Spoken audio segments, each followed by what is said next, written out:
Hey, good to see you today. See you I all. want to ask you, man, on that drive after they cut the lead, up to 7.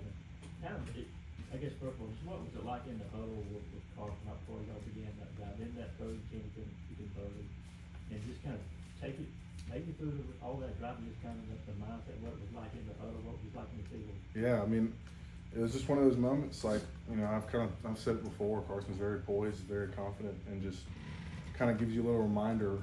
As we go out there, like we're getting points. Like that's our mindset every time we walk on the field is to go get points. And I think intent was a big thing that we talked about before the game, and that was just kind of, the point that he made was just like we got to be intentional, at all points, at all times, and yeah, just go get points.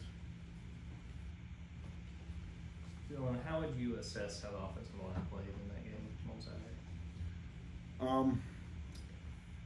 I think we protected for the most part. There was some plays. I know me myself. There was a couple times I was opening up and just kind of got a soft shoulder. But I thought we did a decent job for the most part. I don't ever want to like toot our own horn or say we did terrible. I try to stay at just a consistent mindset, and I can say like we're proud of just the way that we went there, and we wanted to be physical, and I thought we did be physical, but we always can get better and always can improve. So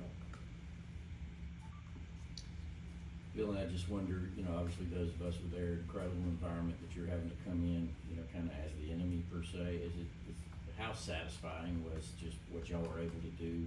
And then can you put in context, if you just knew on Friday night that Carson was going to have 3 interceptions and no touchdowns, that, what odds would you put on you guys being able to do what you did? yeah, it's fun. That's the whole point in just playing football is to go into those environments and to just battle. It feels like y'all against the world, and it's just fun to be a part of, and things don't always go our way. Things won't always go our quarterback's way, and that's why it's a team sport. It's our job to pick them up. It's our job to keep the ball rolling, and that's it's not always going to go perfect. It's not always going to go to plan, and so being able to adjust and find a spot to attack is the way to do it. Dylan, just what have you seen from Tate as he's tried to rehab through this injury, and what has he continued to add, even though he hasn't been on the field? I say leadership, just being like a voice on the team. I know when we were in Texas, there was, like I said, things don't always go your way, especially offensively. It takes all 11 guys to execute for a good play, and he's just a great leader. He's just a great voice to have. Even if he's not on the field necessarily, to just be in the background and just say like, no, okay, like this is what happened. Y'all are fine. Like y'all are fine. And yeah, he's a great leader. He's in a leadership role too on the team. Being an older guy, being an experienced vet. So I think he does a great job. From the times you've gone up against Jalen Walker in practice, what makes him an effective pass rusher? His ability to just do it all. He can. I've seen him rush from a 3 tech. I've seen him rush from a 9. His bendability is probably the number one thing that I've seen. He can bend better than anybody. He can get this low off the ground and stay there the entire rep all the way through. He works his hands really well. He's fast. He's switchy. He loads up. I don't know how much film y'all watch on him. I'm sure a lot, but he loads up on that lead foot really well, and he's very explosive. So he's a great pass rusher. That bendability is probably what I would say. It's the number one thing. Dylan, you guys have had a lot of moving parts on the offensive line this year. How do you kind of evaluate the growth and cohesion of that unit with so many guys, coming in and out? Yeah, how would I evaluate it? Yeah. That's part of being an O-lineman. You got to be able to. Even at the next level, guys are playing. You got to be able to play swing tackle or swing center, or being able to play different positions is just part of it. We do the same thing at receiver.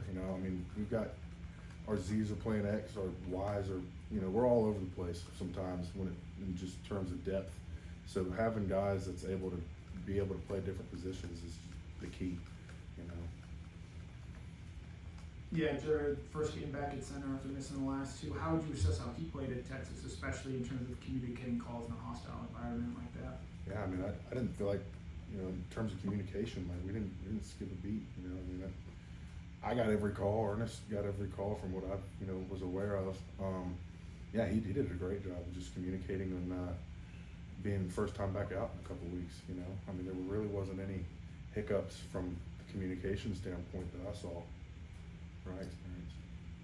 The things that y'all worked on last bye week, how would you say that y'all have done in implementing those, and what would you say are the type of things that y'all are working on, trying to improve on this bye week? Yeah, I think we always try to like improve on ourselves first. You know, I think that's like the number one thing that we look into when we get an opportunity like a bye week. We'll take a little piece from every team that we're going to see in the future and work on them if that's just one period a day throughout the week. And you know, we really try to focus on us and just getting better and improving. We all got, you know, cards that we have to improve on, just 2-3 little things that everybody can get better at. So just getting better internally.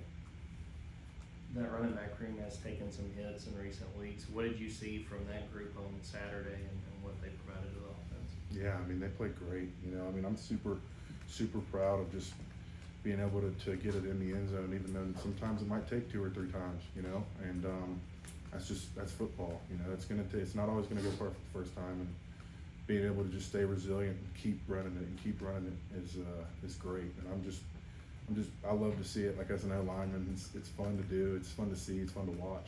So just to watch great backs do their thing is awesome. You know, how does Micah enjoy being that fullback and some of what he's there on the goal line? I think he takes a lot of pride in it. Yeah, Yeah. he does. I mean, I know he. I don't know. I know he's joking. He calls himself the best fullback in America, but I know he's joking. But he does. He really does take a lot of pride in it, and it's fun. It's fun to do. You know, it's fun to see Mikey get back there and pull with him. Do you ask Coach Bogle to give you a chance of doing that yourself? I'm number 2. We're gonna keep Micah back there for number 1. Okay. Kirby said that Chris Cole is one of the guys that's made the biggest jump on this team. Just what have you seen from him as a freshman linebacker? Yeah, I was watching him today do some one-on-one reps. They were covering some of our running backs, and he's just a great athlete. Like, I think he's super fast, and he tries really hard in practice.